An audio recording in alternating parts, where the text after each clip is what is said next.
Pope Francis says it is both foolish and myopic. That means short-sighted, I believe. Foolish and myopic for companies to force people to work into their golden years while depriving young people of the dignity of a job. Liz McDonald, Judge Napolitano, both with us this morning. That is a political statement, isn't it? It is, but I look at it differently. I think it's a metaphor for himself. I think he's dropping hints. About retiring? Yes. Like the last pope? Yes, and I think if Benedict lives for another year, you'll have 3 popes on the planet at the same time, which will be a first in the history of the world. He has said things like, the Pope will be back in Ireland. The Pope's successor may view this differently than the Pope views it. He's dropped all kinds of hints about wanting to return as a simple parish priest in the slums of Buenos Aires to conclude his time on earth. Okay, well, you make a very interesting point there. As soon as I saw this, I thought, I know Liz is going to talk about the economy and labor unions and young people and all that, which is what everybody thought he was talking about, but I just saw it through a different frame when he said it. He most certainly did. That's why you have me here, Vaughn. I have written a question down here. You said the next major prediction and hidden truth about Pope Francis. Can I ask that? Oh, sure. Wow. It's in the book too, though. They can get it. Well, give me a little hint about it. Yeah. Will you give us a little bit? Sure. Okay. Yeah, and then they can read the whole story. I mean, you can't tell all the... Well, so first of all, when you say who are the saboteurs, Yes. For some reason Pope Francis has decided that he's going to be among those. He's been critical of the president. And on more than one occasion. It's interesting that he claimed recently that Donald Trump is not pro-life, but there's several conservative Catholic bishops that are getting ready to make a public statement in defense of Donald Trump and against the Pope, saying he is in fact pro-life, right?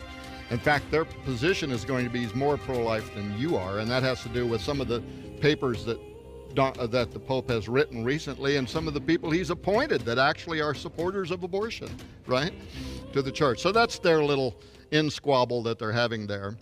But remember, Chris Putnam and I, a year in advance, we predicted that Pope Benedict was going to step down, citing health reasons, and we said we think it's going to happen in April of 2012.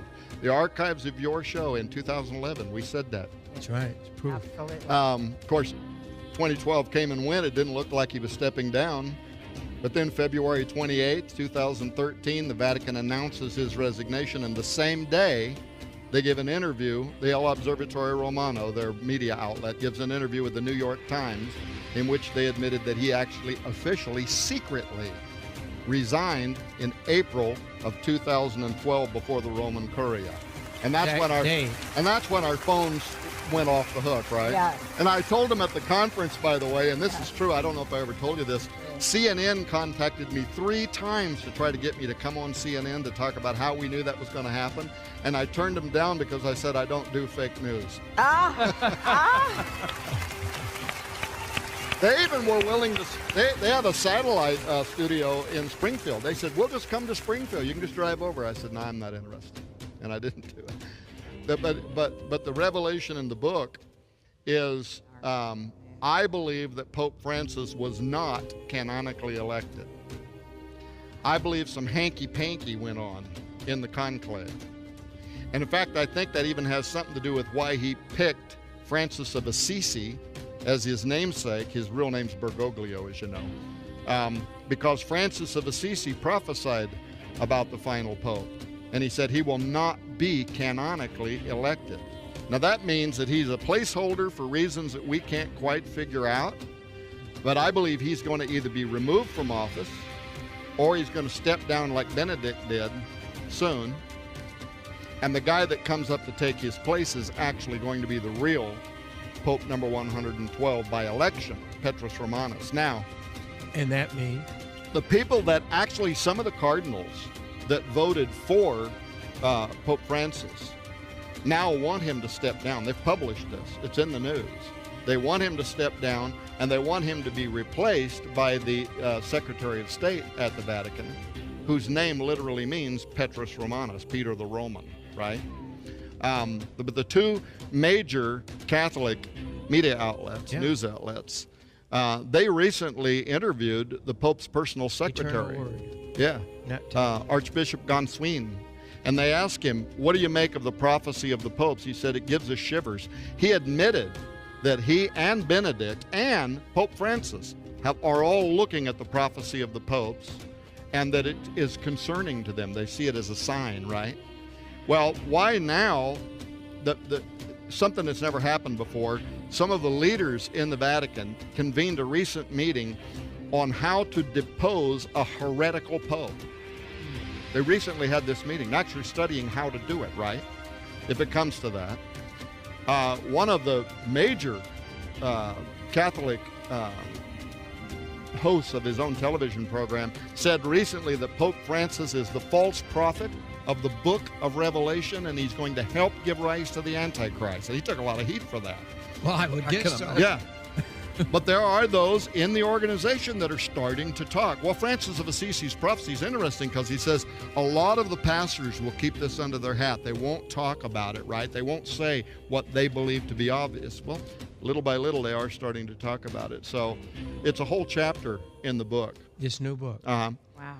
But I offer my reason. That first book, why did you write such a controversial, possibly career-ruining book? Yeah. Because nobody else was, and we knew that Pope Benedict was number 111. And our whole point was, whether you believe in the prophecy or not is kind of beside the point. Being a 900-year-old Catholic prophecy, a lot of people did put stock, a lot of popes put stock in it, even did things in their life to make themselves appear as a fulfillment of their line in the prophecy. They gave a lot of reverence to it.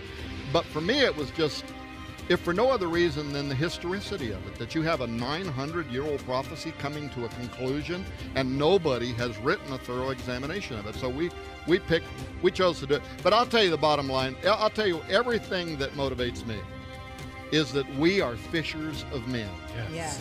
And so we try to take the topics that the church runs away from, the things that they're scared to talk about, and that's what we put out there to talk about, because we don't want them going to the New Age. We don't want them winding up in dark corners of the internet because the church won't explain